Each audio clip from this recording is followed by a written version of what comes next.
We are Built for This Network, for the strong, not the weak.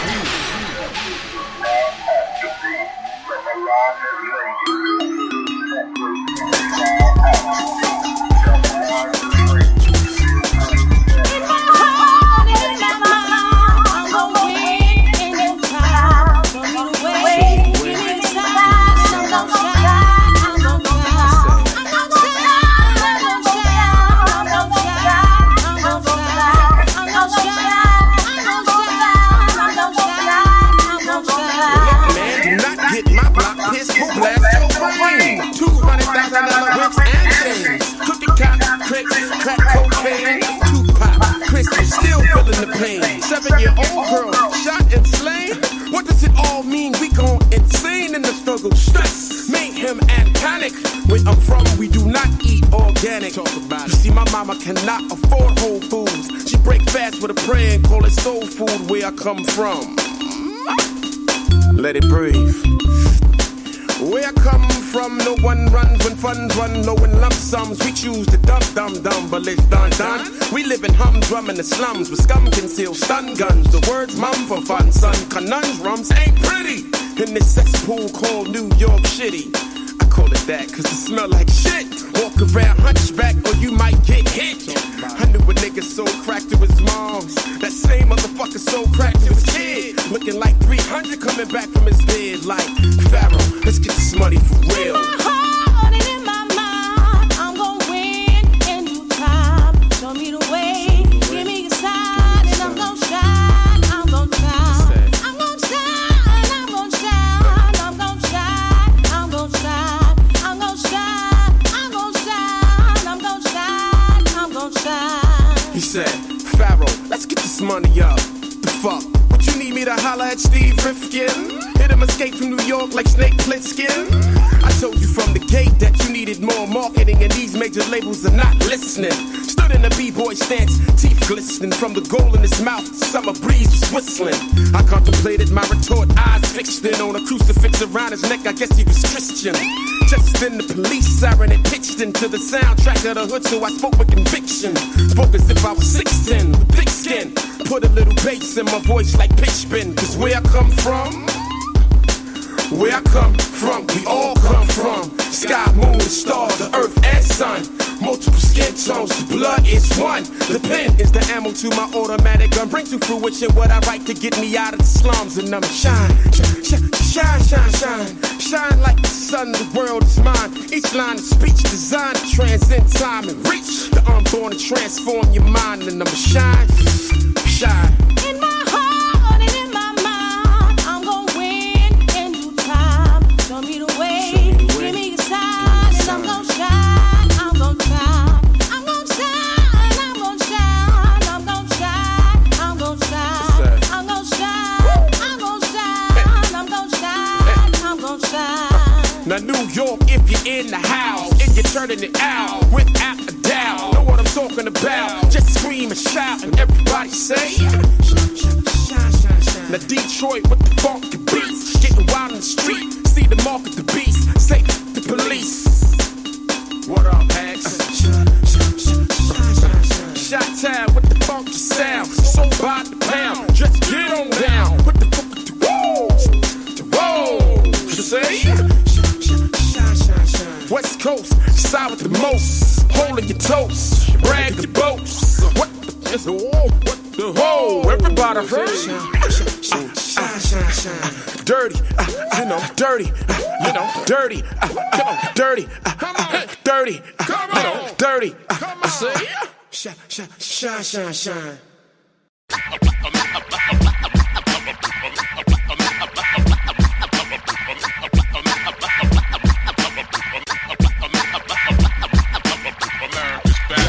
Doesn't make sense for you to compete against. Calm down, listen to a brother who knows. Cause the calm down, listen to a brother who knows. Cause the calm down, listen to a brother who knows. Cause the doesn't make sense for you to compete against. Calm down, listen to America's best.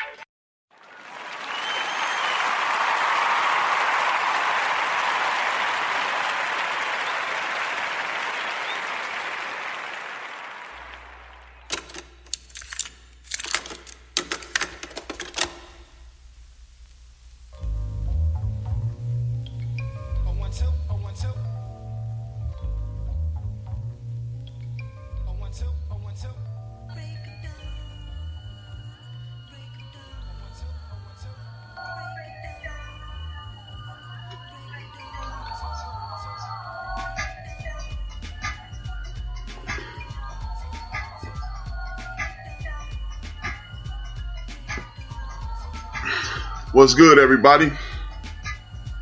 Once again, the song. It's your man HRap coming at you live and direct. This is Built for This Network. The name of this show is The End of the Bench, where I give you hard-hitting sports opinions on a weekly basis and let you know what's going on in the sports universe. It's been an interesting week. It's been an interesting few weeks. It's been an interesting year. But nonetheless, it's time for me to get at you about this and that and that and this. It's going to be fun, as usual. So, you know, I do every week. I'll start off each show by letting people know and giving homage to my ancestors. This is your first time tuning in. What happens is, I was raised to give homage to my ancestors. I send blessings and respect up to them. They send protections down to me, and we get it cracking. Point blank, period. That's how we do it right here. Now, with that being said, I want to give respect to everybody in my family who's connected to the Whitmore family, the Pollard family, the Turner family, the Battle family, the Cotton family, the Harper family, the Bailey family, the Lansdowne, Liggins, Duncan. And you already know what time it is. Me and my dad, my sisters, my brothers, we at Williams Clan. We in the building.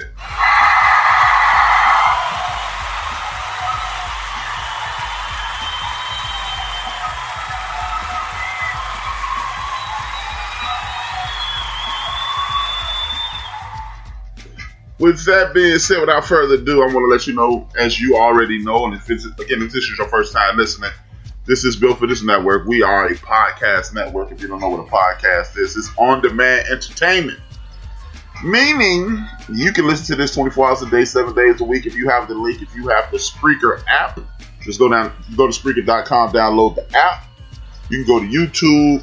You can go to Spreaker, Apple Podcasts, Spotify, iHeartRadio, Google Podcasts, Castbox, Deezer, Podcast Addict, Himalaya, or wherever you get your podcast. We will be there. We will be there. You can even ask Alexa to play the End of the Bench podcast on Spreaker.com. She's going to find me. You can listen right now. You can listen for a little while and stop. You can do whatever you want to do, but basically, you don't have to be here presently. I appreciate it you're here. And if you're in the chat room, big ups to you, man. Love to the people in the chat room. Thank you very much. It's been real. But you don't have to be. You can always listen anytime you like. With that being said, let's get this thing cracking. It's going down. It's HRap B, End of the Bench podcast. Let's go. Now, it's been an interesting week, man. Sports is starting, I finally don't have to be as creative as I used to be, because the sports world is waking up. Everybody in the sports world is trying to figure out what we're going to do next. And primarily, that's what we're going to be talking about. The sports world is waking up. You have people backfighting. People are starting to realize what their weaknesses are in regards to tuning in and things of that nature. Money is being bantied about, and here's the get down. Let's see if the language changes, because when it's the athletes that look like me and you, nobody wants to talk about. People want to talk about, you hear things like greed, disregard, and things of that nature. But when you're talking about these other people, it's just a negotiation. The reason I'm bringing that up is this. Major League Baseball, they on BS. They are on pure, unadulterated BS. You are really and truly seeing how the negotiation process goes. Because, look, Major League Baseball has one of the strongest unions in the United States of America. Nobody challenges them because they understand that what they're doing is not just germane to the United States of America. I almost said Chicago. You can play baseball anywhere on all 7 continents and get paid to do it. And when you realize that, you are forced to treat your players, the union, and anybody involved in that situation with the utmost respect, because people can literally take their ball and go home or go elsewhere. It's not that Tony Clark and those guys are the greatest minds, even though they are great minds, because a lot of union chiefs don't take advantage of the energy and the power that they have. But what it is they understand how much money is at stake. They understand how this thing works, and they will not be bullied. They will not be mistreated. But the sad thing is, as I said last week, the mainstream media is not your friend.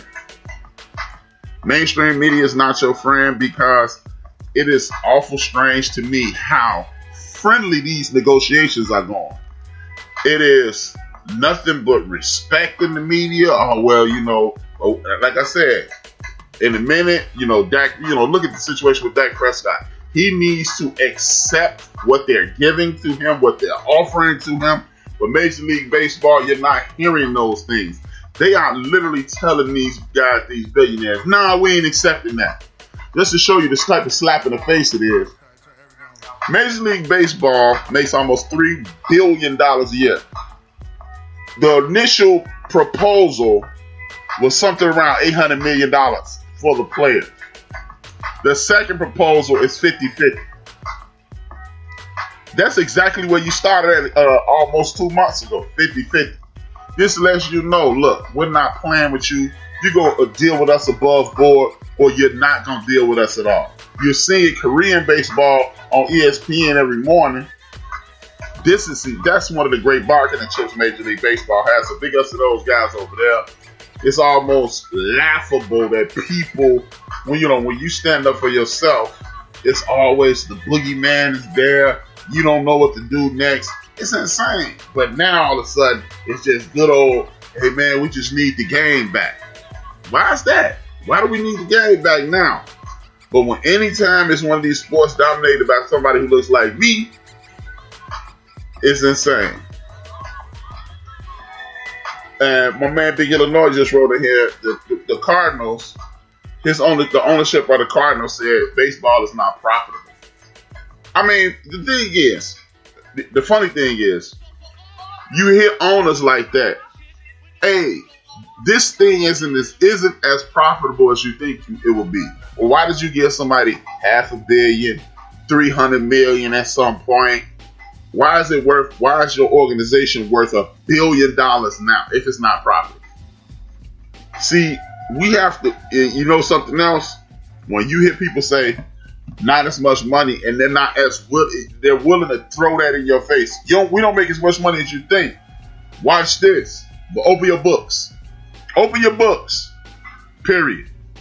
If you are not willing to open your books and show me how you going broke by having 81 games, St. Louis Cardinals fans sold out every year, TV contracts, alcoholic beverages being sold, food being sold, 2 or 3 million people on a bat, like a team like the White Sox, that fans they're an afterthought. A lot of fans, and you still got 2.5, 3 million people coming through your turnstiles every year, and you're gonna tell me that's not profitable? Go to hell, man. St. Louis Cardinals owner, you sound like a damn fool. But hey, I guess you became a billionaire by making bad investments. Yeah. And then I didn't mention jersey sales. I didn't even mention jersey sales. So I don't really want to hear that bullshit about I'm not making no money. Now, you could have been, you may have. The thing is about business, and I noticed this when I was in corporate America, companies are project to make $25, $35, $45 million. And that's a lowball number these days. And then they make 19, 18, 21 million. And they say, we lost 9 million, 15 million, $12 million because we didn't get to the 30 that we thought we was going to be.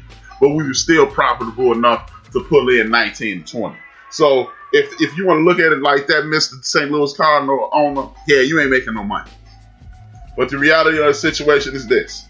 If I own an organization as big as the St. Louis Cardinals and I wasn't making no money, I sell it. and it will be sold for $2 or $3 billion, maybe $1.5 billion, and then I wouldn't have anything to worry about anymore. So, but look, you'll have people lined up from St. Louis all the way around the globe to buy it too. So if it's not profitable, why don't you sell it and then make all the money you can? Be like the dude who owned the Clippers. He put in $12 million when $12 million was a boatload of money, and he got $2 billion back, cash, all in his pocket. Ooh, I know he's struggling now. He's struggling now. You know, the thing is, baseball is hemorrhaging money. Everybody's hemorrhaging money at this point. They cut minor league players, and the thing is, you can sit around and tell these lies. I'm not making the money I thought I would make and all this and all that. But guess what? I know the dude who owned the family that owned the Cubs. First 3 or 4 years, they owned the team. They weren't making no money. The Ricketts family, the father who put up all the damn money, he was pissed off. They won that World Series. They've been printing money on the north side of Chicago since. And guess what? They don't have to win another World Series for another 116 years. The people in Chicago, as long as they open those gates, they're going to run their ass in that stadium. So, really? Okay. I mean, if you want to tell that lie, if you want to perpetrate that fraud, Mr. Anheuser-Busch, or if the Bush family even still owns the team, you can tell that lie to somebody who's stupid enough to believe it. And trust you me, there are literally hundreds of millions of people that are telling their friends, the Cardinals don't make no money. Because they don't think on their own, they let the TV think for them. You should not listen to this show if you're letting the TV think for you. Thank God. But moving on, man. It should be baseball very soon.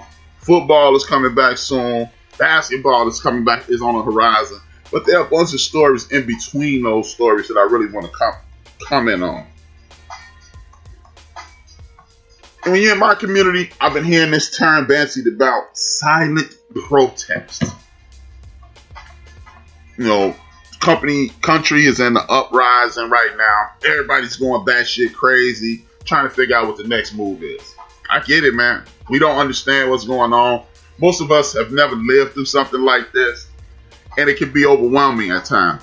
But this could be an opportunity for everybody to get their hats in order, shake off the dirt and move forward, right? Now, as you're going forward, you think about these silent protests. A protest, in my opinion, should be silent. I wasn't there to witness it during the Montgomery bus boycott that lasted, 371 days? But what I will tell you is this. The assumption I'm going to make is that Dr. King and Reverend Abernathy and the rest of those guys, they didn't go on TV and say, hey, we about to boycott this shit, and then kick it off. What they did was just stop showing up on those buses, and people saw the boycott. Seeing how you are living in a country in which most of us feel that we're not getting a fair shake, and we feel that we're being mistreated. Okay, cool. How about this? How about this as a silent silent protest? It'll be peaceful. Will nobody get hurt? The media wouldn't. You can't follow this or anything. You just have to figure it out. You have to be a thinking person. But how about this? Take your ass to them HBCUs. One and done players. If you spend 1 year at Howard, 1 year at Morehouse, 1 year at Clark Atlanta, Morris Brown, Pine Bluff, Fisk, what have you. Watch how the dynamic changes. Because guess what? Nike ain't at Duke because Coach K is a cool guy. Nike at Duke because the McDonald's All-Americans are at Duke.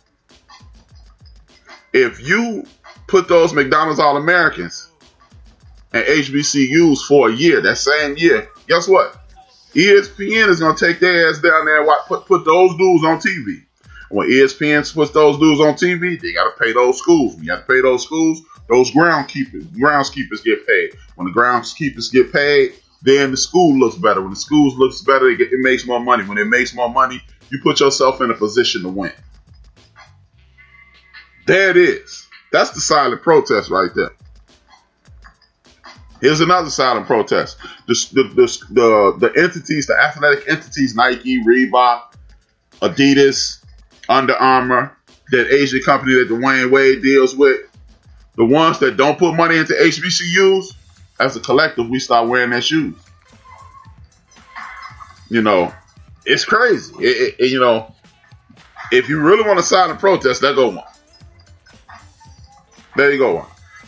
Last week I didn't do a sports show, but this is someone I want to talk to you about last week. Lavelle Morton, North Central Carolina's coach, basketball coach. He bought shame. He's shamed. He's shamed. Like, shame on you, Nick Saban, and the rest of these big time coaches. I know I'm a week late on this. Day late, dollar short. But my spirit didn't want me to speak about sports last week, so I did. But like you said, Nick Saban stepped up. I'm going to make a statement about this. He gave the most vanilla statement in the history of the conversation. It was so whack what he said. And everybody, oh man, Nick said, you know, you got Paul Feinbaum, and he did the same thing today. He always sees the bright side of the Nick Saban seat because they let him in. Him and Nick Saban had these fake fights on TV, and where he shames Nick Saban because I'm standing up for the rights and get the hell out of here, man. Nobody hearing that stuff, man. But again, man, these young athletes, they got power. And people keep saying they're the most educated and most informed athletes possible. Again, I keep telling y'all, anytime people start speaking in broad and ambiguous terms like that, that's because they don't want you to look back. And when you look back, you see the power that's behind you, and it will further empower you. These are not the most intelligent and most informed athletes. These are the athletes with the most ability to speak on their own without repercussions. See, don't tell me Bill Russell wasn't intelligent. He was community service minded. Kareem Abdul-Jabbar and others. Oscar Robertson. But they couldn't say anything. Now these young boys can say what they want to say. Get on the Twitter, you get on Instagram, get on all forms of social media and speak your mind. If you don't want to deal with me, then I'll go to another institution. But just like this brother, man, Lavelle Morton, man, big ups to him, man. I got to get him, man, mad props. He calling these dudes out because they are not standing up for our kids. Big ups to him.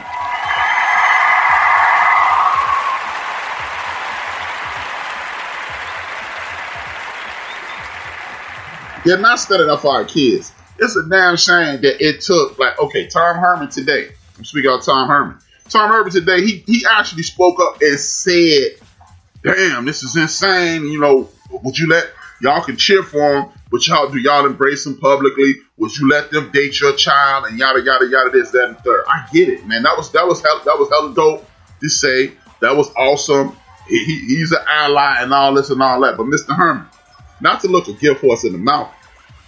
Didn't you feel like that last year? Why didn't you say it last year? See, it's easy to step up and speak up now to these young athletes when they're starting to get rights and you're trying to sway them in one direction or another. Because you do understand at this point, these mothers and fathers are my age. You coming into my living room, a kid, and they're gonna say, "So how you feel about BLM? How you feel about police brutality? How you feel about this? And how you feel about that?" And they are not gonna have any answers for you. And if you feel that way, why haven't you spoken up? It's a different day. So, you know, I get it. Man, big ups to Coach Morton, and shame on you, Nick Saban, and other coaches who are starting to step up now. It's a little too late at this point. With that being said, I must and I will speak on Dabo Swinney.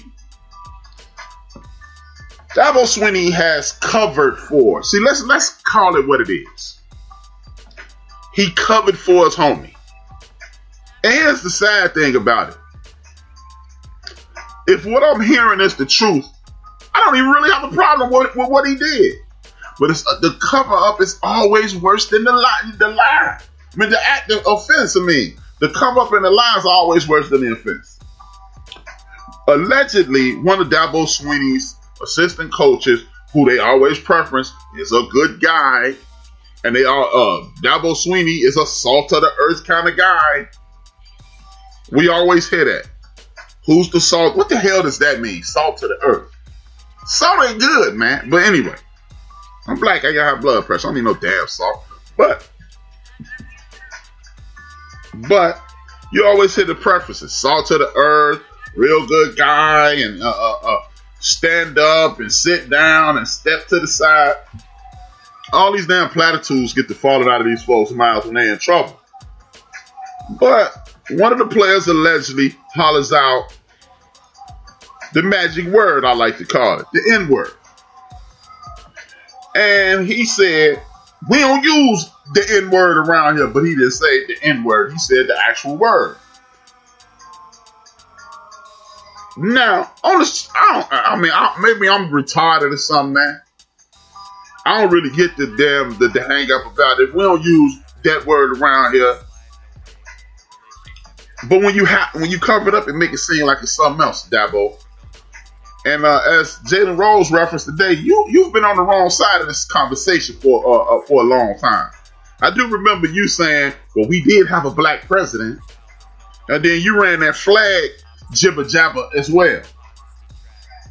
So this is what's making me question you time and time again. I don't give a damn about you going to church, because there's a bunch of Klansmen that go to church every Sunday. It's a bunch of white nationalists go to church every Sunday. So I really don't give a damn about you going to church, family. What I do care about is, do you have the best interest of these young people or not? Are you leading them down the right path? Because trust and believe, if it had been Coach Jackson or Washington or Smith, his ass would be on the verge of fire. He'd be coaching like Coach Boone from Remember the Titans when he lose a game and your ass is fired. So I ain't really trying to hear that. But it's a sad commentary that, and I like this guy. I'm gonna say something about him. Like, I get it, man. If you got a relationship with somebody, you're gonna speak up for them. I get it. But I'm tired of all this patting on the back when our white counterparts make a mistake. Hey, bro, you got to swim in it like we do. Because no matter what you do wrong, when you look like me, they reference that wrong first, and then they move forward. They reference whatever you did wrong, and then they go, okay, we gonna go from there. And that's just something I noticed, So Dabo, brothers and sisters, and Dabo, brothers and sisters of the world, even if you perceive Mr. Sweeney as an ally, I don't see nobody coming to the bruh's rescue. You have to just swim in your mistake and get over it. If you're a good dude, it's going to come out, Dabo. But you got to eat it now, blood. You got to eat it. You got to live in it. You got to swim in it. It's your turn. And it's your turn right now, bro. It's your turn. But I will tell you this again, man. This is an opportunity. We can get mad at whoever we want to. We can point the finger at whoever we want to. We can do all that stuff that we want to do. But if we ain't willing to take action, if we ain't willing to hold people's feet to the fire and deal with the world as it has dealt with us, not creating no enemies, but realizing we have very few allies. Very few allies. Man, take advantage of it. Exercise your rights. This is not the time to ask for anything, young athletes. Well, no matter what community you come from. If you're part of the NCAA, no more asking. You need name and image and likeness rights coming to you. No more of this nonsense about you gonna get books. And until they start making edible books that are delicious, you need to be telling them what you want now. Because guess what? The bruh start going to these HBCUs. The HBCUs can break off in the NCAA, get that Nike and that CBS, TNT, TBS money, and it's going down. And they need to realize that. Stop taking the back seat to what you need and start sitting in the driver's seat, people. That's what time it is. It's time to sit in the driver's seat. Point blank, period. It's time, young athletes. It is time. You can sit back and watch the train go past you, or you can just get on the train now, and hopefully you can guide the train to success. With that being said, speaking of trains, the homie Mike Tyson and Vander Holyfield are training for this fictitious fight that they may have. Big ups to both of them, man. I got mad love for both of them. But they have created some type of senior circuit for boxing. Bruh. Stop. Boxing is not something I want to see old people do. It's cool with the senior circuit and tennis. You get to see McEnroe and Conor do it in slow motion again, like back at Wimbledon in the U.S. Open in the late 70s, early 80s. It's cute. You got the golf, the PGA Seniors Tour, where Tiger can no longer hit it 300 yards. He bound down to about 190. On a good day, 220. It's cool. You know, Lee Trevino, all those guys, it's cute. But boxing, a couple old dudes boxing, it would be cute to see Mike Tyson knock the hell out of somebody one time. But man, I don't want to see Shannon Briggs, old slow ass. No disrespect to the champ. Nobody wants to see the champ do that, man. Shannon Briggs versus Mike Tyson. Evander Holyfield versus Mike Tyson. Somebody's gonna end up a Riri, and it's over, man. It's not cute, man. It's just not cute, y'all. Straight up. I'm a sports fan too, man, but ain't nobody trying to see no senior circuit boxing. Somebody's gonna end up talking real slow at the end of this. Somebody's gonna get hurt severely, and then what? Then what? Then what? Then what? What you gonna do after somebody gets traumatized, hospitalized, or put in a vegetative state? Huh? Look, train somebody how to fight, man. Train somebody, please. It'll be better if both champs, Briggs, Tyson, even Holyfield on the Riri side already, man. He low-key Riri now. Don't nobody want to talk about it, but the man low-key on the Riri side now. And this is not for old people, man. No age discrimination going on. Nobody trying to front on them, man. Look, if you ain't got no more bread, they need to start some type of tour so these old cats can get some autograph money or something like that.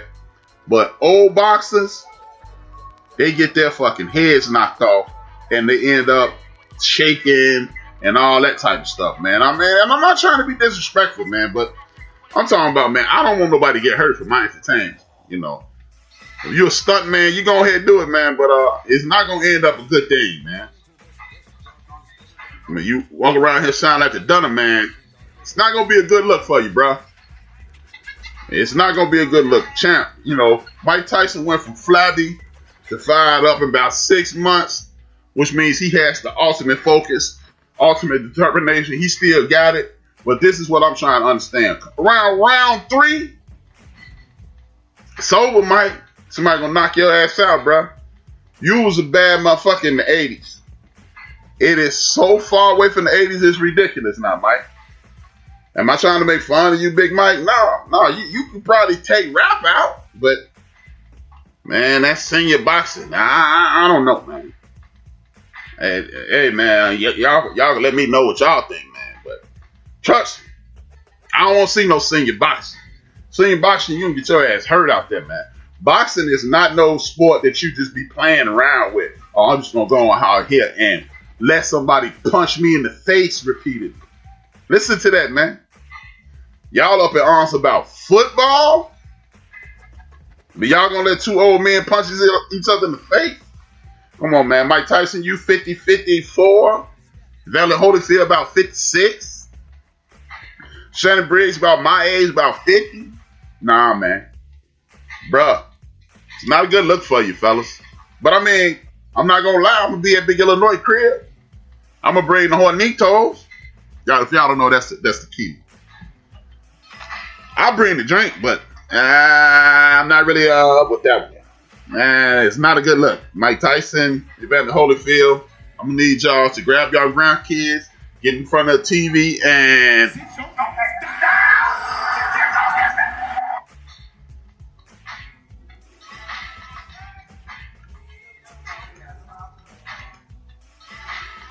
Yo.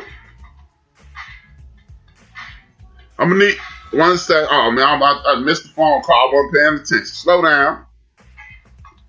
I'm gonna have to hit the homie back. But yeah, man, it's just not a good look, man. It's not a good look. It's not a good fucking look. Y'all want to play, look. It's not a good thing, man. It sound good, man. Yeah, it sound good.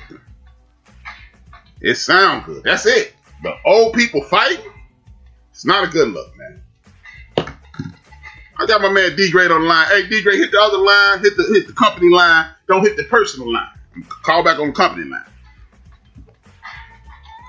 Now, I just texted to you. 773-797-2409. That's 773-797-2409. That's my man D-Grade.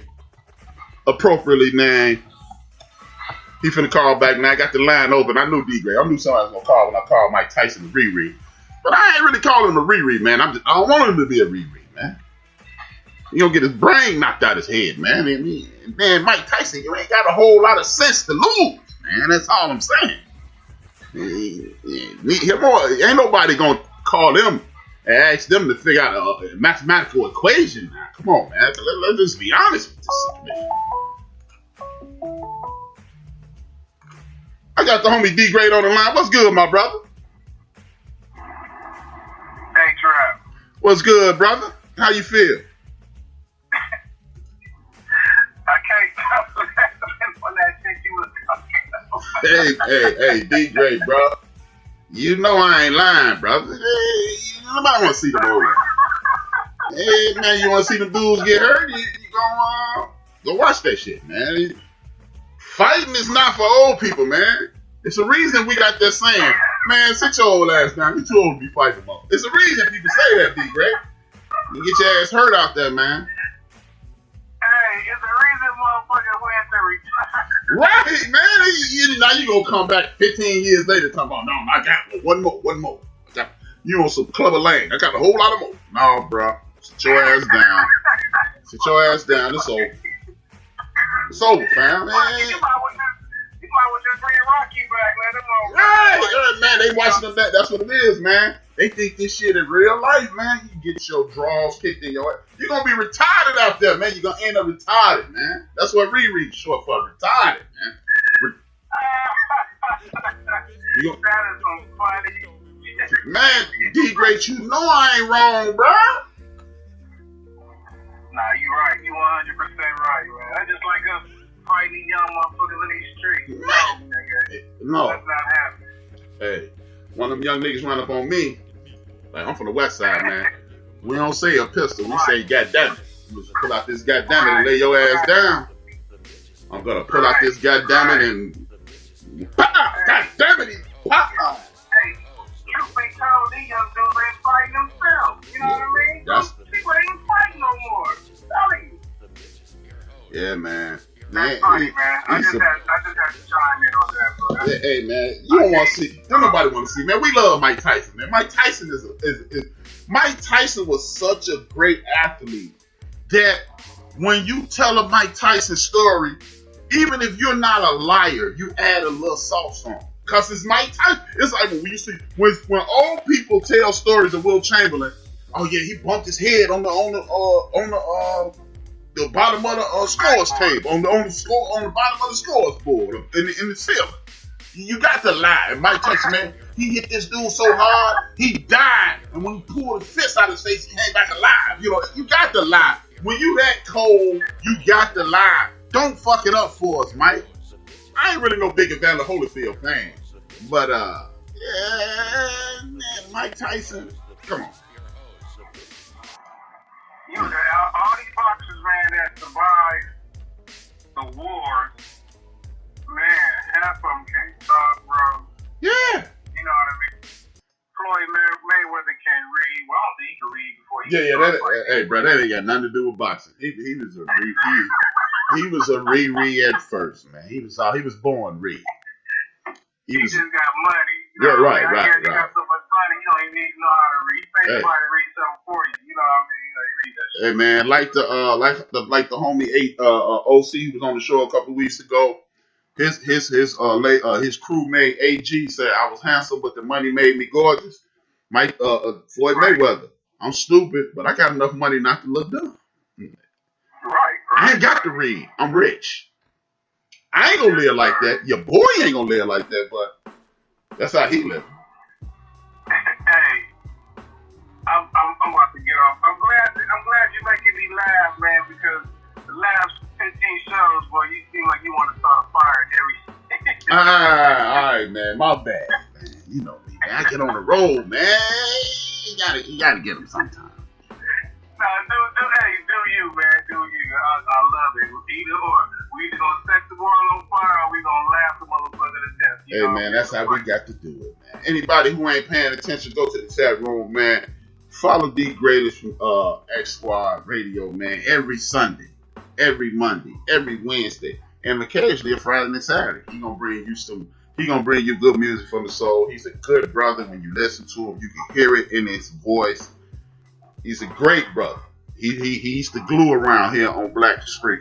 You know, I'm bringing that back, D-Great.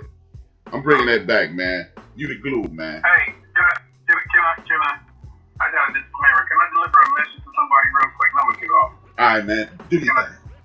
Deacon Dale, I'm coming to your happy hour tomorrow, and I'm turning over the table like a motherfucker. For real. I'm tearing your club up tomorrow, bro. I'm out of here, man. It's your boy D Greatest. I'm gone. Keep doing what you're doing, HRap. Love you, bro. Man, love you, bro. Peace out, man. That's my man, D Great, man. Man, love to that brother. I told y'all, he's a great brother. And I forgot to promote people, Jerks.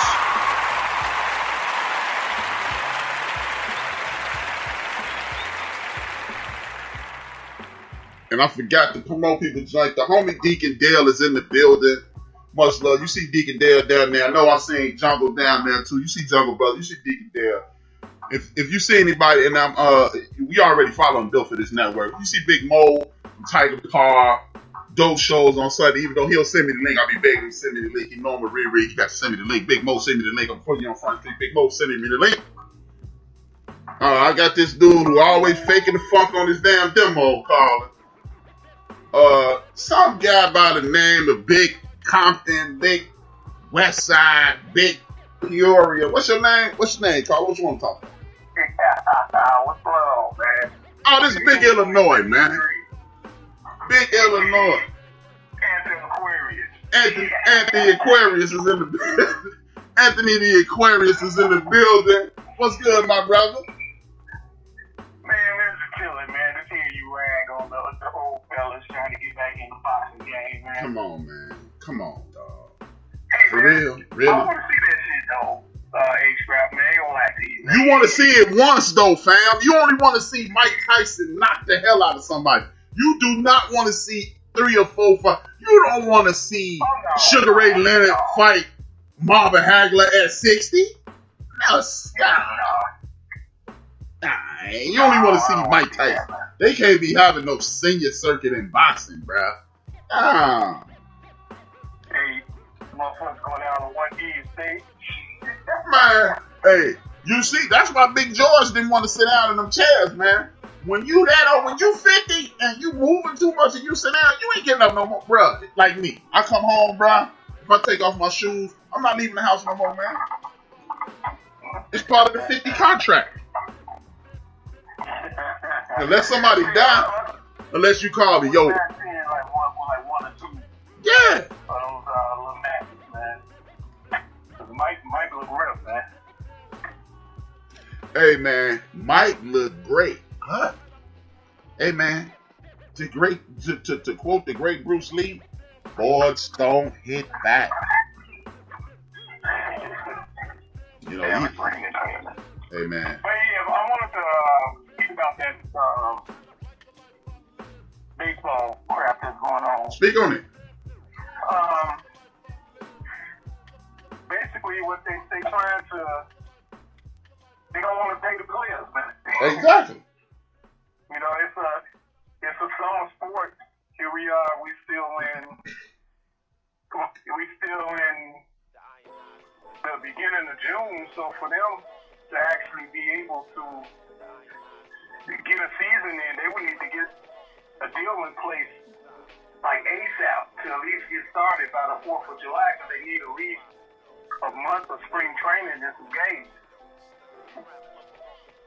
So they telling them cats you can play 50 games. And man, I ain't playing no 50 games, dude. And I'm only gonna get a quarter of my salary. Yeah, stop playing. Yeah. See, but see, you've been on this ride with me the whole get down. This is why I be telling people, stop telling these athletes to take your. Hey, but you know what? You see the baseball players like, fuck that, I need my bread. Nah, they ain't going. They ain't going. They ain't going. But see, they done tricked the rest of us and the sports fans into believing it's about rings. Look, man, you see it's about rings. Now you see they pulling that shit with the NBA. Hey, man. Yeah, they got they ain't going. No, man. I think they probably gonna settle on like either 80. Probably, I think they shouldn't take no less, to be honest with you, like 100 games, to be honest with you. Hey. You can have it towards the end of October. You just have to admit it has to be at a neutral site, probably. Yeah. I mean, but that's what we going with now. That's what we going with now. Neutral sites until this, as D-Gray said, till we get immune to this goddamn boo-boo flu, and then it's gonna go back to normal. Hey man, you know what, man? I have questions about the boo-boo flu because we ain't even hear nothing about that. But oh yeah, man. The riots. Yeah.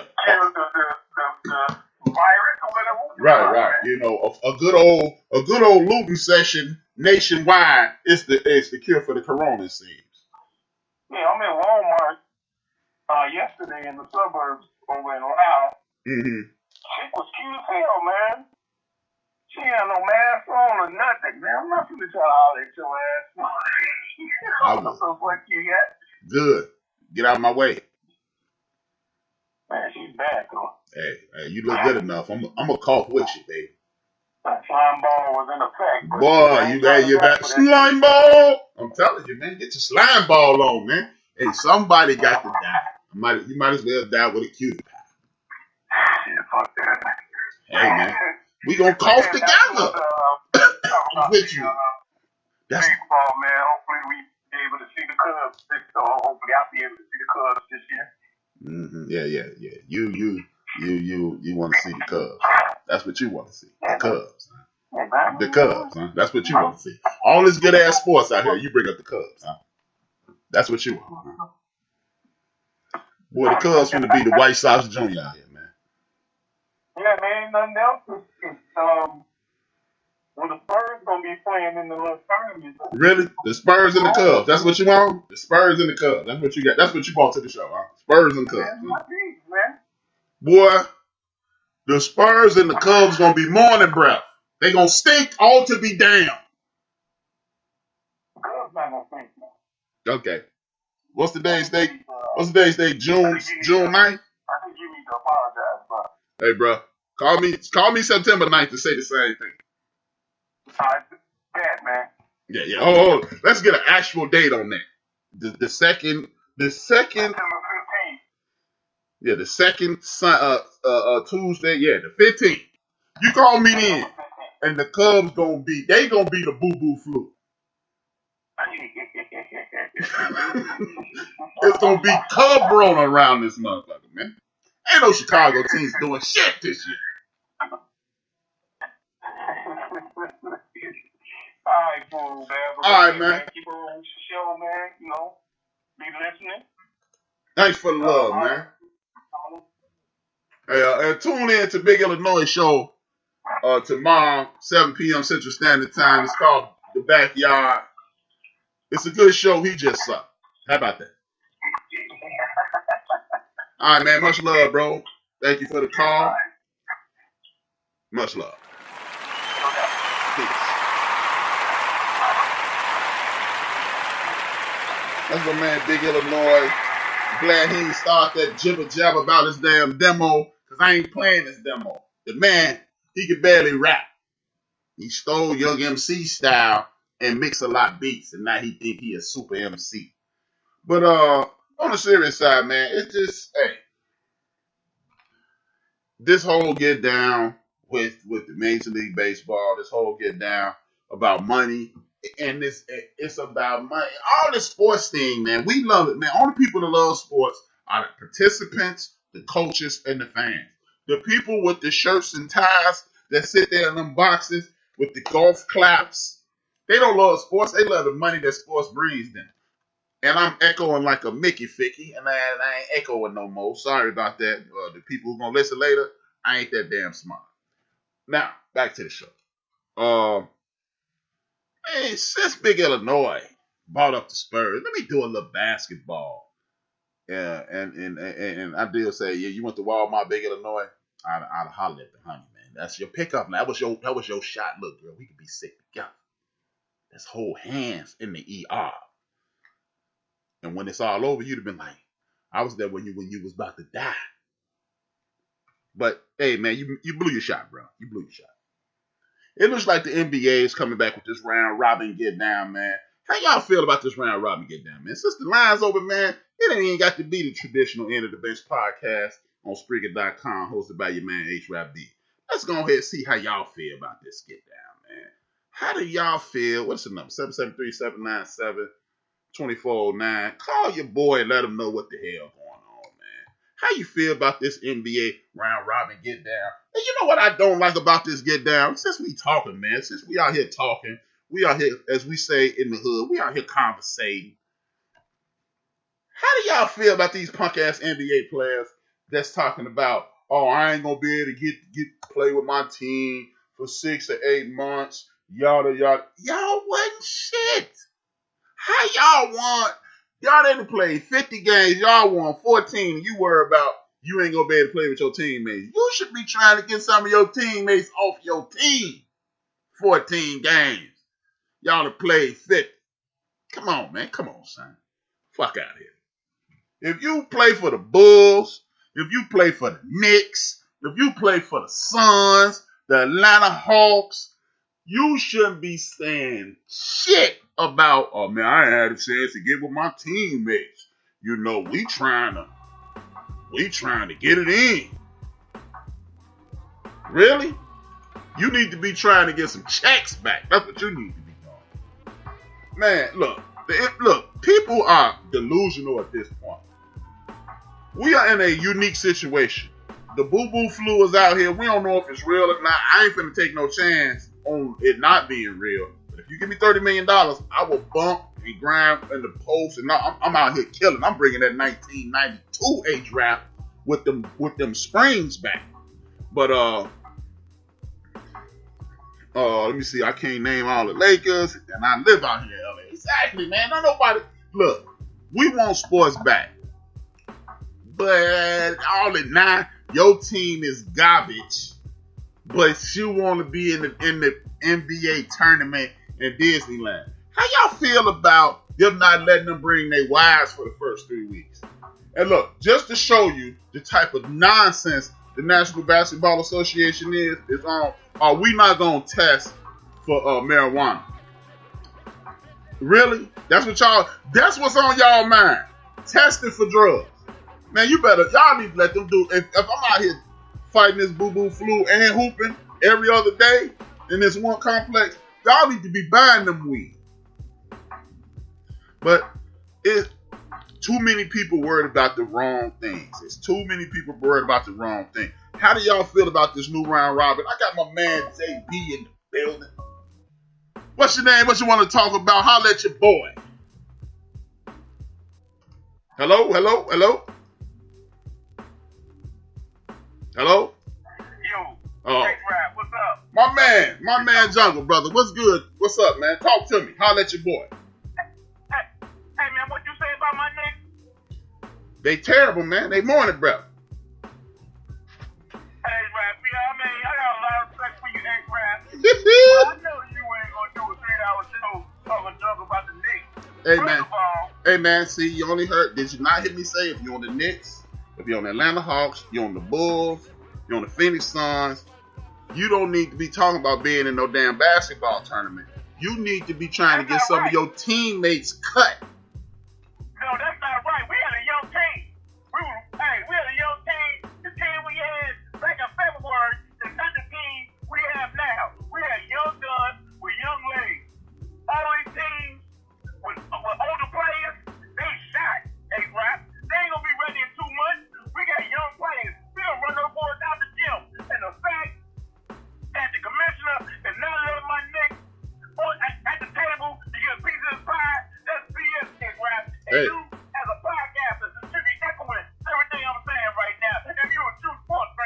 Hey, Jungle Brother, only way I'm echoing that shit is if we standing in a cave.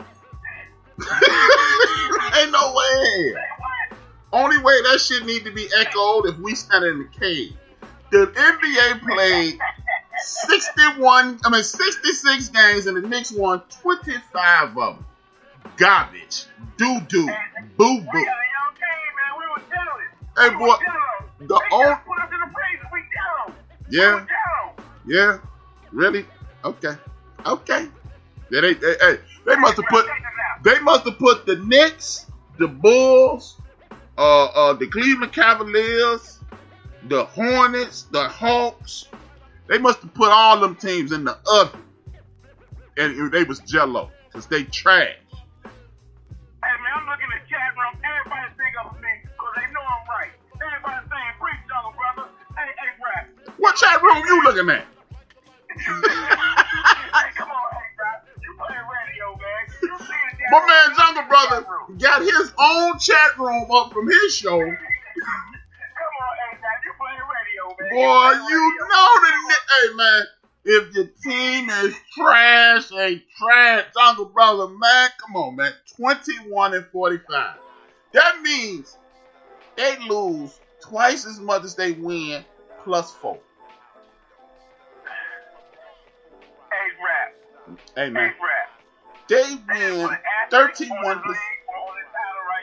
Okay. They didn't put an asterisk and say the Knicks had the best team. Right now, we got young legs, Rap. We got young legs. Hey, We're running old boys out the gym. if this was a pantyhose commercial, the Knicks would be the shit with them young legs. Seeing how this is basketball, that's they ass. Hey, Rap, you play basketball, right? I'm a football player. how to own Don't say that out loud. I'm a guys, football three or player. four guys. Hey, you play ball in the YMCA. You know how after 5 or 6 games, the old heads sitting on the side of the bleachers with ice all around their knees. You know what I'm saying? While those young boys playing all day. Hey. That's what the Knicks got. Okay, Young boy. watch this, Jungle Brother. The Knicks, you say the Knicks ain't trash. But me and you can agree on the Bulls being trash, okay? Oh, yeah, they sorry. Guess they what? sorry. Guess what? All right. They sorry? They got one more Yeah, win than the they Knicks. They got one more win than the Knicks. Hey, Rap, man. Yeah, set you up, boy. Set you up. Set you up, Hey, man, man. you gotta throw the records out the door, man. But I ain't gonna hold your show up, man. Hey, great show, man. I'm listening. Hey, great show, man. And you know I got to hit you with this when you hang up. I want you to be the head. I'm gonna wait till you hang up and then I got to hit you with it. Alright, man, go ahead, hang up. I'm gonna give you the clap right now. But by the time the clap over, I'm gonna hit you with the with my tagline. You know that's coming, right? You sit your ass down. Yeah, you know it. You know it.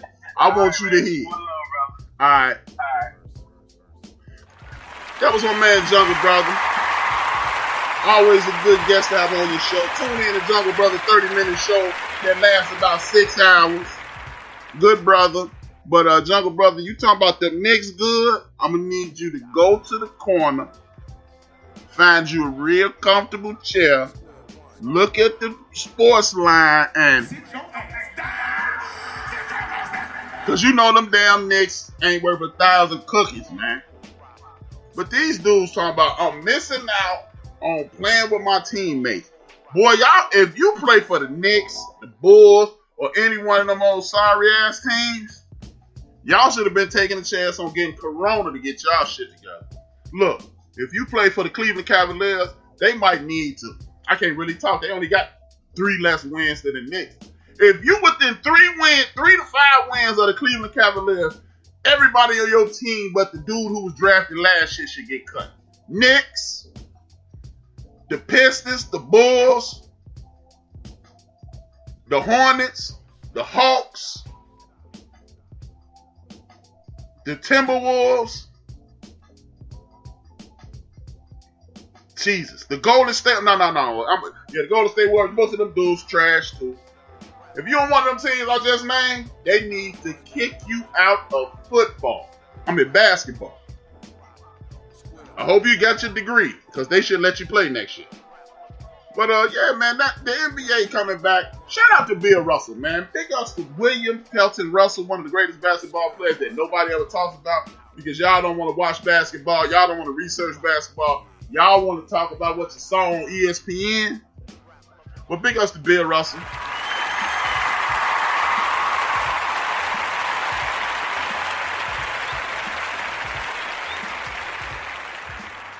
We're calling out the president of the United States, calling him pretty much a coward and a chump. Big ups to Bill Russell, man. See, that's what insulted me today when they made the statement that these young boys are smarter and more informed than the old dudes. Y'all wouldn't let them old dudes talk, and you still have people like Bill Russell, Kareem Abdul-Jabbar. I ain't gonna tell y'all what I know about y'all boy Jim Brown. I'm gonna let his reputation ride because he's out there in L.A. looking out for the bruh. But I know some dirt on Jim Brown. I ain't gonna kick no dirt on you, Jim. But you know what you did, bro. But you know, all them brothers, man. There's some good brothers back in the day. They were informed, they were educated, and they were active in the community. So to say these are the most informed, most educated players, it's an insult to those brothers. I don't like that, and I'm gonna stick up for my seniors at all times, and even if y'all don't. But man, the NBA is coming back. What is tripped out to me is this. They're going to play over the summer, and then they say they're going to restart the season around Christmas. Now they talking about condensing the games because of analytics and things like, exactly, World Be Free and other. It's always been intelligent brothers in the National Basketball Association. When you listen to, speaking of the Knicks, when you listen to Walt Clyde Frazier speak, this dude has an insane vocabulary, as they used to say in the 80s when I was coming up. It's vernacular, spectacular. So don't tell me that these brothers from back in the day are not insanely intelligent. It's just when you got a pistol to their head and telling them if you talk, you're going to get kicked out the league, then ain't nobody going to show you how intelligent they are. Let's not forget that being in our community and being intelligent was a crime at one point. But I look at these situations, man, and I just wonder, what the fuck? Why y'all tripping? Why y'all tripping and all this nonsense? And, you know, it's just, it's frustrating watching sports now sometimes because when you watch sports, I lost my train of thought. So let me move to the next topic. Forget it. I lost my damn train of thought. I'm not finna fake it. I'm not gonna fake it till I can't fake it. It ain't meant to fake it till I make it. But, the NBA moving their schedule around. How about look at your notes, Rap? Damn. Go figure. I did a better show Saturday with no notes. Lost my damn mind. But they moving the season over. Me personally, I think that the National Basketball Association should change their season to what it's going to be this year anyway. The season starting Christmas night. We all love the Christmas Day game. It unofficially starts then. Football is king in the United States of America, whether it be college or pro. So why not just NBA? Why not just start it then? It's kind of stupid to me. If you going to put the season right here and leave it right here, you got all that TV to watch. People like myself, Jungle Brother, D-Grade, Big Illinois, Chief Rock, and the rest of the dudes, my demographic is old ass man. But we cool with being old because we had more fun than y'all when we was young. We tired. But on the serious side, older guys and kids want to watch sports on TV at night. That's what time it is. In the summer. We stay in the crib. We gonna relax. Just imagine my man D Gray sitting there with young Benji on his lap, teaching Benji the game of basketball in the summer. Just imagine Jungle Brother trying to whisper up in Buttercup here. Come on, baby, watch this game with me. He ain't really trying to watch the game, but you know what Jungle Brother. But on the serious side, man, I would love that. Summer basketball, summer is a summer game. Think about it like this. If you are a football fan, as a young person, you will go watch the New York Giants, Pittsburgh Steelers, or whoever you had on the East Coast, and then you would go out and try to enact those games. You'd be here in the Midwest, watch the Bears, and then you and your fellas go out and try to reenact what you just saw on TV. And as you matriculate through the country, the Cowboys, the Rams, Chargers, and all that, You tried to enact that in the snow, in the cold. So these young boys that go watch a basketball game the next day, get up and try to live out their Kevin Durant or whoever or Trae Young fantasies on the basketball court. Or if you're lucky enough to be like we had lights on our basketball court. Go out there on the court and shoot it up. And hopefully it don't get shot up. It depends on what city you live in. But I think it'll be cool if the NBA became a summer sport. Now, as Matt Barnes said, it would kind of suck because your kids out of school in the summer, you usually spend a lot of time. Well, hell, how about looking at it this way, Matt? You can make sure your kids get a good start at school because you ain't going to be at work first 10, 20 weeks of school, 10, 15 weeks of school, rather. You making sure your kids getting their homework together. So a start off to a good school year might be better than a good summer vacation. I'm just saying. Hey, look at it that way, man. And then, hey, if you give me $30 million, I'll bring my kids to the locker room in the summer. I'm just saying, you know. How dope would that be? Your kid get to come to all the games in the summer because he out of school. How about that? I mean, it's pros and cons to whatever you do. But something else that I've picked up on, and I don't know if you guys picked up on it, let me know. The phone line still up 773-797-2409, 773-797-2409 is the number. What do y'all think about this next premise that I came up with? This madness with the corona and the way the seasons have shaken out, and they talking about how salary cap is going to get wrecked. Personally, I didn't give a hot goddamn about a millionaire and his money. I really do. I'm a billionaire. Now how you going to spend his money don't really bother me, none at all. But how about this, fellas? This is a premise that I was up to date early today. I came up with. I had just wrote it on the bottom of my notes. And I said I was going to bring it up. But how about this? This might be the best thing to ever happen to sports. The boo-boo flu, as my man D-Gray called it. You should put that on a t-shirt, D-Gray, before I steal it. I've been known to steal the time. But this might put sports in a different perspective. Because right now, in all the sports, well, maybe not baseball, but basketball and football, the very best get paid and the scrubs get paid. And there is no middle class in sports, just like in America. It's a mirror of America. And football and basketball is like that. But with the boo-boo flu and the salary cap crashing, you are going to have to get mid-level players again. So they're going to have to be paid mid-level money. This might be a good thing because instead of having 8 dudes on one team, you're going to have to strategically spend your money with a lower salary cap. If you have to strategically spend your money with a lower salary cap, that means it's going to have to be a lot more coaching. With a lot more coaching, that means you're going to need more skilled players. If you need more skilled players, then maybe you get some good coaches out there doing their thing and get, instead of just having like Karl Anthony Towns and one other high-priced player, you get some mid-level players. You get a Rod Strickland-like player. You get a Jeff Malone-type player. You get a whoever. Now you're doing scouting. You're doing talent evaluation better because you don't have as much money to spend and fuck off. And then the NBA may return to the 80s style of basketball, not the physicality, but when Jeff Malone, Michael Adams, and Moses Malone was on Washington. When Charles Barkley, Dr. J, and David Wingate was on, and Hershey Hawkins was on the Philadelphia 76ers. When you had 4 or 5 good dudes on the Celtics. When you had 5 or 6 good dudes on the Lakers. When you had 5 or 6 good on the Dallas Mavericks. When you had 4 or 5 good dudes on the Pistons, the Suns, the Seattle Supersonics, so forth and so on, because they had to do their due diligence because the money wasn't as plentiful, so they had to scout, research, player development, and things like this. This may do us a gigantic favor. This might just do us a gigantic favor as sports fans, because if you can pay LeBron a whole bunch of money, and Anthony Davis a whole bunch of money, and everybody else out there some scrubs or some mid-level players that took a pay cut, how about this? I could play for the Lakers for $5 million, for $2.5 or $1.5 million. Well, I can go play for the Bulls for $4 million. because I'm a piece of the puzzle over there. Well, I can go play over here for $3 million because I fit in better. Now it's not just superstars recruiting. Like y'all say y'all hate that, right? Here's an opportunity for the NBA and NFL to get better.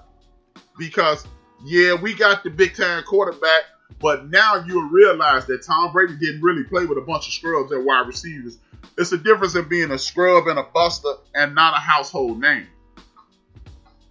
Deion Branch and my man Brown, Troy Brown, were very good wide receivers. They just wasn't household names. So you get that situation, you might be put in a better situation. Period. Another thing, I don't believe in this NBA science that says you can't play back-to-back games. Dr. J played back-to-back games. Michael Jordan played back-to-back games. And I don't want to hear about this nonsense because nobody riding in first-class planes. I've heard Rick Mahorn and several old players say they used to have to sit in the airport. Now they're getting chartered around. What you need to do is sit your ass down in the summer, work on your game, stop flying to China and all that, and your body will get the rest that it needs. I understand it's about getting paid, but guess what? I'm paying you $25, $35, $45, $50 million to do the damn thing over here. How did Boogie Cousins get hurt? Playing basketball in the summer. So if wear and tear is the problem, then damn it, don't go your ass over here and play in all these damn tournaments. AAU. Look, I just don't believe. Look, I believe in sports science to a certain extent. But don't tell me that these guys are getting hurt because they're playing too much basketball. And what was Michael Jordan doing in the summer? Playing basketball against Antoine Walker, LeBron James as a 14, 15-year-old. These guys play basketball 24/7, 365. So I don't want to hear that nonsense. Look, this is just what, in my personal opinion, this sports science stuff, when you talk about you kept the space out the games because that's where the injuries come from. I don't believe that because these dudes play basketball. Michael Jordan had a damn basketball court built into his home. Most of these guys have basketball courts built into their homes. So don't tell me that 82 games that you play, seeing how the average 14 to 24-year-old dude who's even trying to get to the league, he hooping 5, 6, 8, 10 times a day. He playing 10 pickup games a day. Is that the same as an NBA game? But don't tell me one NBA game is more than 10 pickup games at the rec center with a bunch of pros, or at the Drew League, or at the Rucker, or whatever these dudes playing at. So look, if they gonna condense, I don't think they need to condense the season. I do believe that they need to get it in order. Make this season start in December, take us through the summer, and keep it like that. That way, our minds are guided towards entertaining sports. We're being entertained, and they don't need to compress the season and get it back on track. We will adjust as sports fans because we adjust all the time. We adjust to the rules in the basketball. We adjust to the rules in football. We want to be entertained. And, hey, if your knee hurt because you making $25 million, sucks to be you, homie. It sucks to be you. Because my knee hurt and I'm making $25. So I ain't trying to hit. Do I want these brothers to get hurt? No, I don't. But don't tell me basketball, the rigors of the 82-game NBA season plus the fucking playoffs is why you're getting injured. Smoking that weed, drinking, kicking it, chasing the honeys, and running all around the world and not getting proper rest is why you hurt. Because it's awful strange that Michael Jordan, always in the playoffs, never really got hurt. Magic Johnson never really got hurt. Isaiah Thomas, you know what happened to Isaiah Thomas? He broke his wrist. And then he messed up his Achilles. Dominique Wilkins never really got hurt. I partied with Dominique Wilkins. He didn't do a whole lot of extra. That night we was at the Riviera when the X-Clan gave us the whoop whoop. No comment. I love the X-Clan, but Big Illinois can tell y'all about that. They was just kicking it, man. And if you sit your ass down, you won't get hurt, in my personal opinion. I'm not a doctor. I just play one on my podcast. But I'm just saying, man. kick it so 90s with yeah, that's right, boy. Hey, the 90s was something for me, 90s, boy. I was a legend in my own mind. I'm telling you. I was a legend in my own mind. I'm telling you, that's gonna be a new show. What HRap did in the 90s. It's gonna be about one episode long, because I ain't got that much stuff. But seriously, the NBA, I believe y'all need to move y'all season to the middle of the winter. Because until baseball get their act together, ain't nobody really rocking with baseball like that. I like baseball. People like myself, Big Illinois, #1 Chief Rocket Jersey firm, we like baseball and others, but it ain't popping like it used to. So the NBA, you're not going to be able to compete with NCAA football. You're not going to be able to compete with NFL football. Start your season right around bowl season. And then, around the Super Bowl, you're getting it rolling. March Madness heat up. Now everybody get their basketball groove going. And now we got baseball started, then basketball. I think you need to do it that way. Nobody asked me, but that's just the way the man HRap see it. Back to the fucking topics. I know none of y'all don't really care about tennis. And I don't either. But Roger Federer, Djokovic, and Rafa Nadal may not play in the US Open. And people asking, what do you think about it? What do I think about them not playing in the US Open? Wrong, wrong, wrong, wrong. Wrong, wrong, wrong, wrong. You're wrong, you're wrong, you're wrong. Personally, I think they on some sucker shit, because if you wasn't on no sucker shit, you'll go ahead and play. Look, I get it, man. This is your body. You have to tend to it. But see, I think this is some whack ass shit. You only gonna play in specific tournaments because you're trying to push this a Grand Slam record way out. Like your boy, the human cheat machine, aka Lance Armstrong, aka too many steroids almost killed me, aka why they did a documentary on him and don't nobody really give a fuck. But you're trying to stretch out your career like that. The thing with this tennis thing, from what I understood, you play in all these tournaments and you try to win, attrition will either eat your ass alive. Age and attrition will either eat you alive or you'll win. You cannot pick and choose. I'm only going to play in Wimbledon. I'm only going to play in Australia. I'm only going to play in the French. I'm only going to play in the US. You get no props for that. When is your segment? When is your Knicks? Hey, man, I ain't hating on the Knicks. But if you want one of these Rudy Poo teams, Jungle, you don't need to be talking about what you gonna look. The Knicks need to be scrimmaging against the Bulls. Look, this is what they do. Get these good teams, these 22 good teams, right? And they gonna play in the tournament, the round robin tournament, blah, blah, blah. And them other 8 teams that ain't shit, they need to have a Bummerooski tournament to see who get the first pick in the draft. Play them Rudy Poo teams, and the winner of the Poop Butt League, because that's what they would be, the other 8 teams, they play to see who get the first pick in the draft, and they ain't going to be in no real nice complex like the ESPN complex.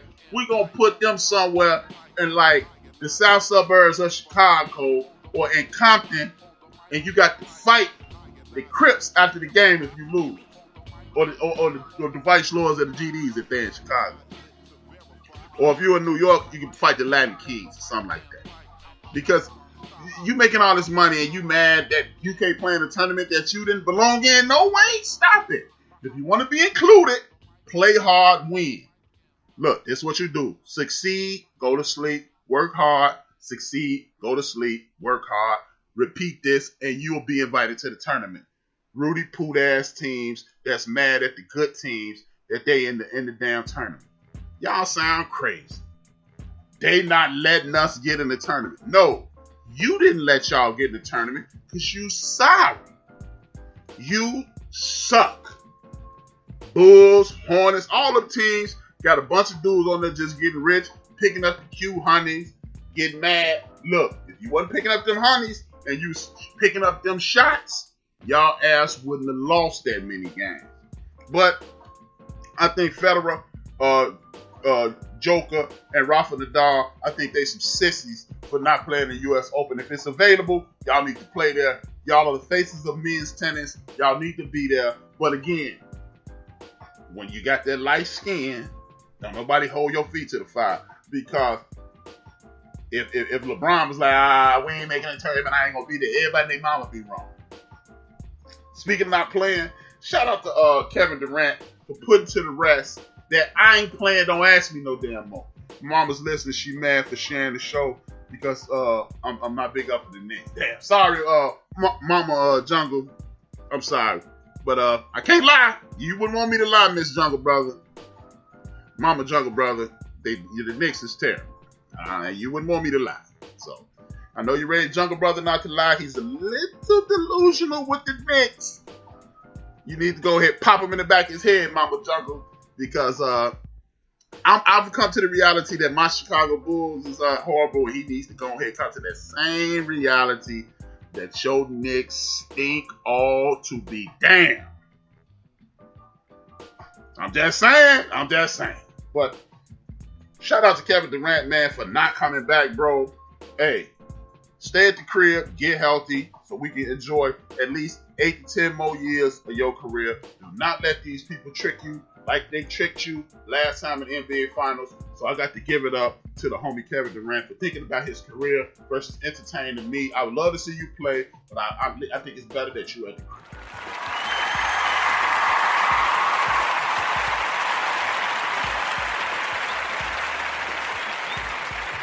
Now, this is the political fight the power segment of the show when HRap goes racial. For those who don't want to hear that segment, I suggest you fast forward next week to the happy segment. I'm going deep on the racial side. But I got to tell the truth, man. The truth don't care who tell it. They tapped me on the shoulder and told me, rap, we need you to tell. Roger Goodell gets no shout out from me. Roger Goodell, I need you to grab the nearest chair and because that whack ass apology that you didn't even announce, you didn't even say Kaepernick's name, or you didn't say the Players Coalition, or you didn't say anything. It was so vanilla. Look, from what I understand, Roger Goodell is a dude who really wanted Kaepernick back in the league. Roger Goodell has been he's been pushed to the brink by those owners, and according to Dominique Foxworth, he's in his last contract, so he out here showing his ass. I'm not giving you no props for standing up for Cap 4 years later. Maybe legally you couldn't say the words Kaepernick or whatever. I can respect that. I'm going to respect that. But look, your apology was horrible. I don't care that you gave it. Y'all are a racist organization. Y'all full of shit. We enjoy it. We addicted to the drug called football. But I'm not cutting you no slack, Raj. I do believe if you stand up and do what you claim you're going to do, I do believe they need to put you in the Hall of Fame because financially you put the NFL in a better place. Globally, you put them in a better place. And you got more fans tuning in. You can trick people into playing fantasy football so y'all can make money off that because people watching on TV and watching online so you get money off those streams and stuff like that. Big ups to you, Roger Goodell. But I'm not kissing the ring. I'm not bowing down. I'm not even gonna give you a bro hug. Yeah, all right there, bro. I ain't even gonna give you all right there, bro. Nope. Sorry, Goodell. I think you're a cool guy. You came in the law and order police. I get it. You was doing a job for people, but you get no peas for that. NFL owners, ESPN, I need you to callete you pendejos, and I need you to find this nearest chair and sit your ass down. Because the NFL owners are full of shit. Everybody knows that y'all put Roger Goodell up to that apology. Y'all, please, ESPN, stop blowing smoke up my ass trying to get me to believe that Roger Goodell went rogue and didn't talk to Jerry Jones, didn't talk to Bob Kraft, didn't talk to the Maras, didn't talk to the Rooneys before he put that statement out. Please. Owners are not, if y'all think y'all can listen to Mike Greenberg and y'all can listen to all them other Rudy Poos on the ESPN, the Scott Van Pelt's of the world and all them dudes talking about they waiting on Jerry Jones to talk. If you hold your breath, you will turn blue and die. It's not going to happen. And if they do give out a statement, it's going to be some mishmash, some pish-posh, some potty, some soft mouth. Yeah, I went Spanish. I'm 1.5, I'm 1.3 lingual, Knox. I know some Spanish cuss words and what I just said. That's it. 1.3 lingual. Not quite bilingual, not quite 2. 1.3, might be 1.38. But the NFL owners, they are full of shit, and they know what they're doing. I get it, man. I get it. I get it. I understand what's going on, and I'm not holding their feet to the fire. They have to do what they have to do to ensure the success of their league. But please stop trying to bullshit me and tell me that this bullshit that y'all, passing off as Rod Goodell and an apology is authentic or real. It's not real. Stop trying to trick the public. We get it. I don't know about the white public, but the people who listen to my show, we get it. We understand that rich people don't give a damn about poor people. My white counterparts, maybe not so much. Y'all believe them dreams they be trying to sell y'all. And I'm not fishing out that pond, though. I'm just telling you, man. I'm not fishing out of that pond. I can respect it. I can respect Roger Goodell trying, but these NFL owners, look, it ain't a whole lot of billionaires that I'm going to trust. I'm just saying. And I'm not going to trust a whole lot of billionaires. I think y'all full of shit. Y'all some land barons, some robbers, some looters, some creeps, and some clowns. Look, just keep paying the brothers to play football, keep the entertainment going, and shut the hell up. That's all I got to say about the NFL home. Now, the NFL as a whole can kiss my ass. The first owner, everybody who know me know I'm from Chicago, so I'm a Bear fan by nature. I picked the Oakland Raiders as a kid. I picked the Raiders as a kid. I used to like Al Davis. The reason I like Al Davis is because Al Davis, I don't know what his true intent was, but on the surface, his intent was always to look out for the weaker person. Now, you can say your favorite player is Marcus Allen. Al Davis fucked over your favorite player. Al Davis, I'm not telling y'all that Al Davis was a nice guy. I'm not telling you that he was a pleasant guy. He was a complete and utter asshole. God rest his soul, no disrespect to the dead, when he didn't get his way. But Al Davis is the first dude who recruited from HBCUs. Al Davis is the first dude in the modern NFL to hire a brother as the head coach. Al Davis is a dude who went against the grain. Whether he was going against the grain to piss off his white counterparts, I don't know. But Al Davis was a maverick, and I can respect his hustle. His son, Mark, on the other end, we got to come up with some answers. Mark Davis, I'm going to need you to find the nearest chair and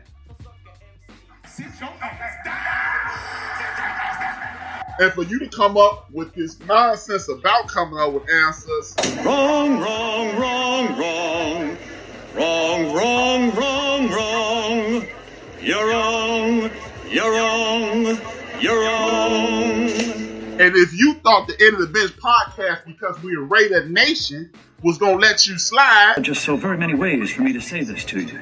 Never, not in a million years, absolutely not. No way, Jose, no chance, Lance, yet, negatory, nah, and of course my own personal favorite of all time, man falling off of a cliff.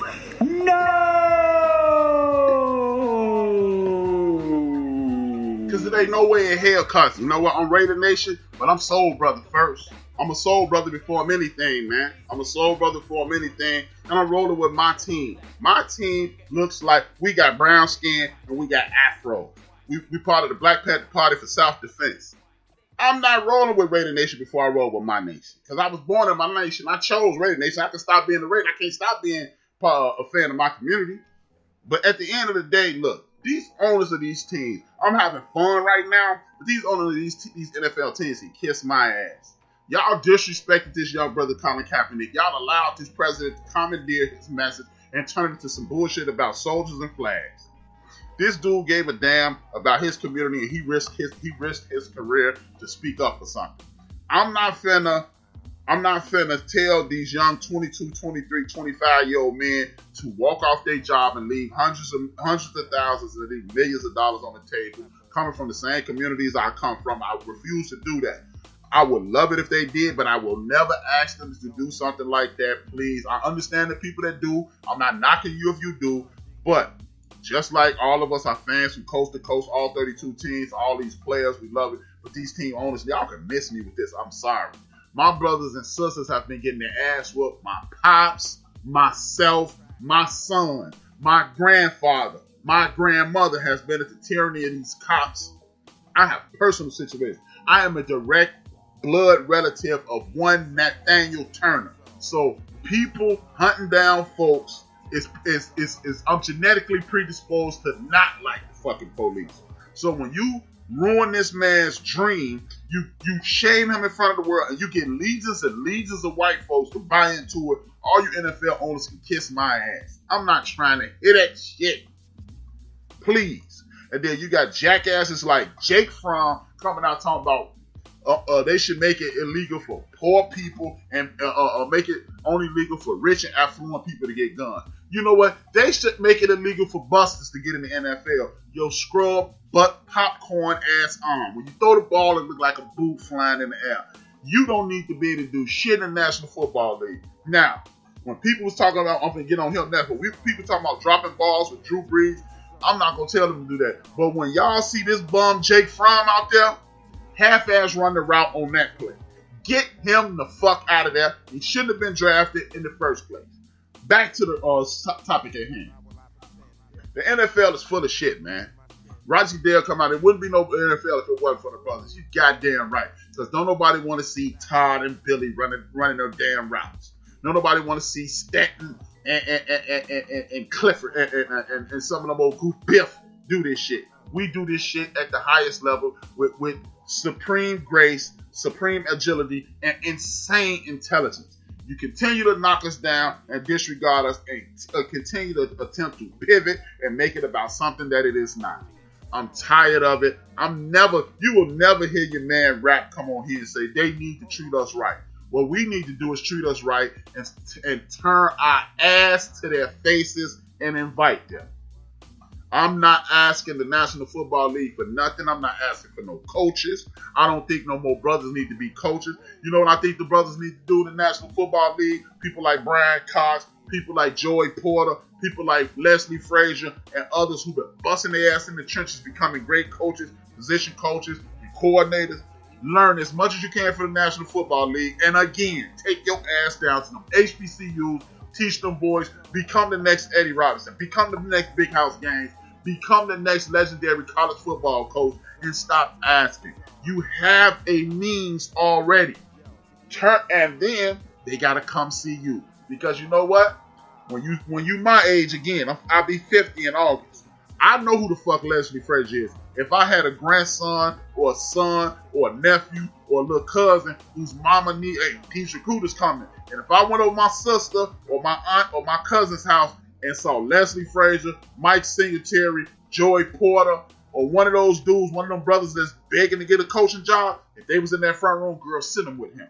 He won a Super Bowl. He was the man. He know what he's talking about. That's what we need to do. See, the NFL, they sit in the catbird seat. They got the only ball in the playground, and they could threaten to take their ball anytime they want. But guess what? Your ball don't look like shit laying on the ground. Leave your fancy, cute, elite ball on the ground. And like J. Ron, he from Canada. Go to the CFL. Agents. I know some agents that's listening. Because I know some ESPN people listening because you motherfuckers be quoting me too much, and that ain't no damn coincidence. But agents, start negotiating with the Canadian Football League and let the bros get to going up there. To me, that's Kaepernick's only mistake. When the NFL told him, the KMA, he should have took his ass up to the Canadian Football League and became the greatest Canadian football player since Warren Moon. And never come back like Damian Allen. Is Damian Allen as rich as Peyton Manning? No. But he got just as many MVPs and he got more Super Bowls up there. This is not the only ball in town. Do you want to be a professional football player? Do you want to get paid to do what you always want to do? Or do you want to play in the spotlight? That's what you got to ask yourself, black athlete. That's what you have to ask yourself. And another thing, brothers, sisters, who are listening to my voice, even the white guys, put your fucking white guys, Latino guys already doing, put your kids in soccer. Let's create a soccer federation, an African American soccer federation. And guess what? When you got guys like Reggie Bush, who's 6'1", 215 pounds, in the street, Reggie Bush is a big man. On the NFL, he's a little bitty guy. In the soccer world, he is Wilt Chamberlain. He's faster. Do y'all know Messi? The greatest soccer player living right now, the greatest active soccer player, because my man Pele is still alive. Messi took growth hormones to grow to 5'7" tall. 5'7" tall. Imagine if Reggie Bush would have got one of them $300 million contracts, $150 million to go, and then sign another $200 million like Messi just did. We got to get our kids in this. Then we can have these dudes donating money to our communities and things of that nature. I'm tired of this. I'm not asking the NFL for nothing. Y'all can sit around and ask them for the scraps off their table. I'm not. Am I going to enjoy football? You goddamn right I'm going to enjoy football. But I told y'all, I am the most unique football fan in the world. I have had a New York Giants starter jacket. I have had a Chicago Bears starter jacket. I have had a Detroit Lions starter jacket. I've had a myriad of hats, t-shirts. The Raiders are clearly my favorite team. I've never bought any Raiders paraphernalia. I never even had a Bears jacket. I had a Bears t-shirt, and I just bought the first one a couple years ago. The teams that I like, I've never purchased their gear. I know that's rare, and I'm not telling you not to do that. Rep your team. Enjoy yourself. Enjoy the game. But we got to stop asking people for things that should be given to us. Because, like Roger Goodell said, it wouldn't be no NFL without brothers. How about this? It wouldn't be no fashion in the NFL if it wasn't for brothers either. Because guess what? When I came of age, hip hop took over this fucking world. And what did hip hop do? Made sneakers popular. It made sweatsuits popular. It made starter jackets, t-shirts, hats, drawers, scarves, and all that shit popular. We make their ass. If y'all don't want to treat us right, we will simply find some place to deposit that money, like in a bank, in our community, or soccer jerseys and things of that nature. Hey, I understand it, man. We love these games. We're wildly entertaining. It's dope to have a podcast. It's dope to have a network. It's dope to meet new people doing this. And it's fun doing it, laughing, joking, acting a fool. But at some point, stop asking. Just say, all right, fuck it then. Fuck it then. Next up, Dalvin Cook. Big ups to Dalvin Cook. I'm going to give him the whole applause.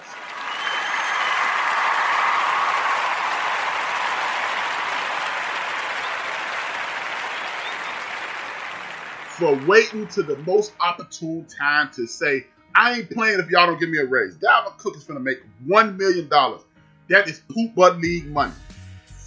$1 million is a lot to me, you, and anybody who's more than likely going to hit it. But $1 million ain't nothing. You gave this bum, B-A-U-M bum, Kirk Cousins, a real deal.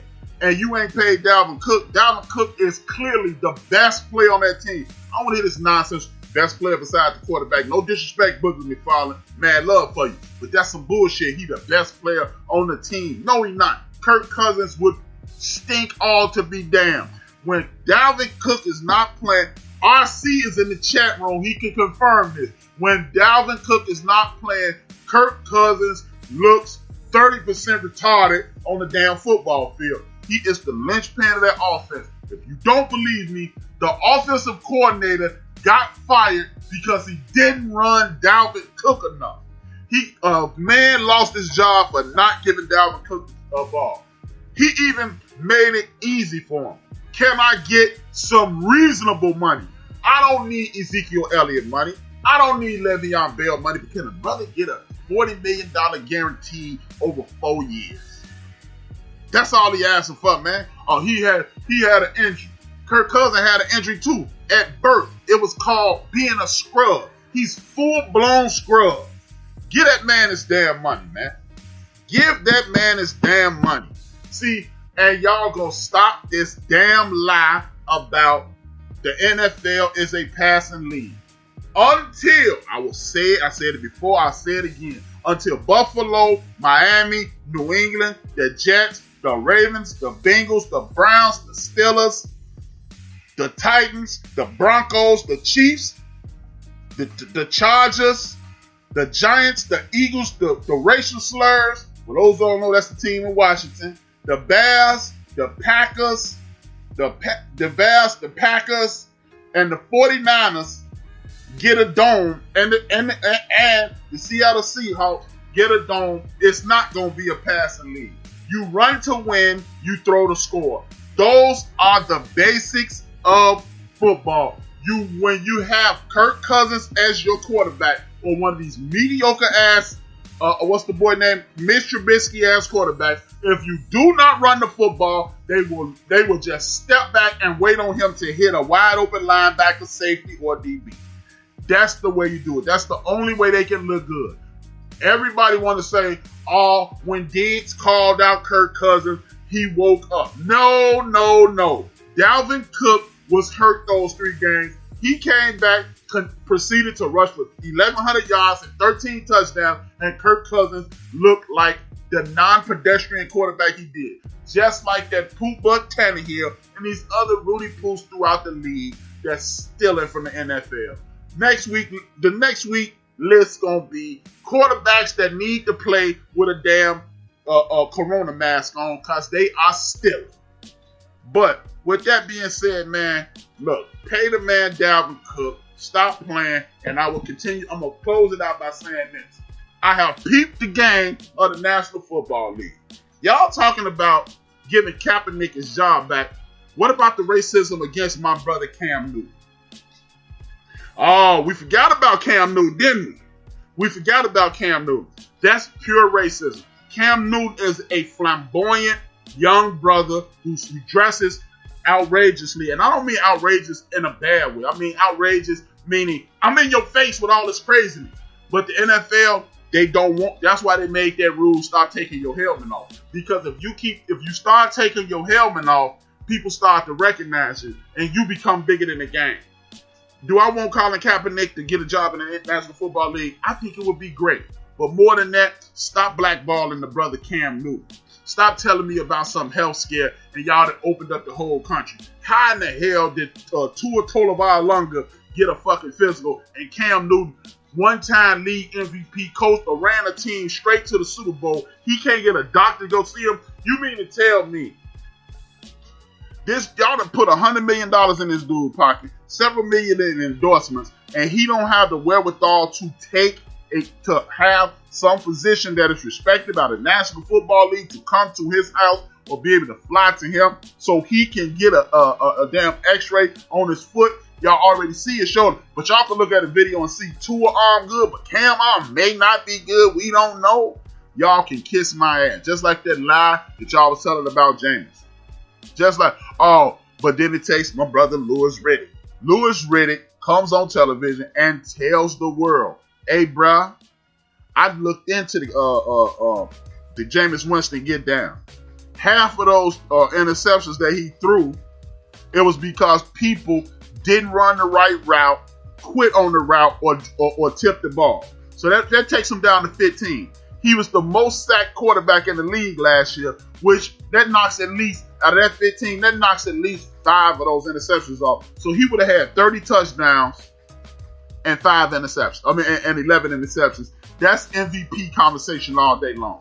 So y'all can see, I'm seeing right through the fucking dog whistles. I'm seeing right through the bullshit. I get it, man. I get it. White folks in America, y'all losing y'all grip. But guess what? The only reason you scared is because you mistreated everybody. See, if you go through life and respect everybody, and you used to be the king of the hill, you still the king. You just another guy now. But since white man in America then shitting on everybody in this country, you scared people gonna shit back on you. Not our nation. You see some of your white brothers and sisters are locking arms with us because they not wicked and demonic like you, prejudiced white man. So we're gonna keep enjoying these games. Y'all gonna keep enjoying the End of the Bench podcast. Tomorrow night you're gonna enjoy at 7 p.m. the backyard. And then in the mid-afternoon at 3 p.m. Central Standard Time, you're going to tune in to see listen to Cheers Roundtree and DJ Mad Knox. It's my favorite show on the network. It's called Theory of the Culture. And then an hour later, after that show ends, DJ Mukadeen, the Two-Step King, going to come on, and he going to get your body rocking.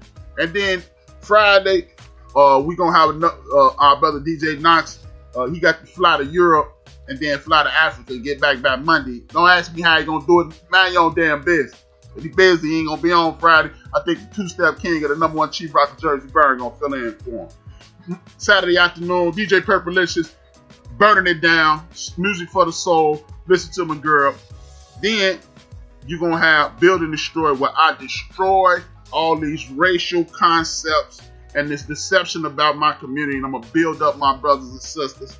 We give y'all a break Sunday because we red hot, and then you gonna tune in to Love Jones, Sunday Night Love Jones, DJ Chuck, aka Out West in Chicago, versus DJ 2Q. I think it's DJ 2Q. Correct me if I'm wrong, D Great. It's gonna be a party, man. It's gonna be a party.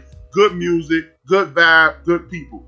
Then Monday, the #1 Chief Rocker Jersey Burn entertainment recap show at 10 a.m. Eastern, 9 a.m. Central.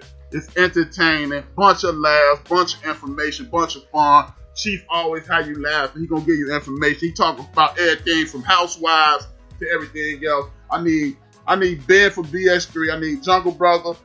I need Ben for BS3. I need Jungle Brother, and whoever else got a show to put it in the chat room before I end the show. And then I'm back Tuesday, 168 hours from now.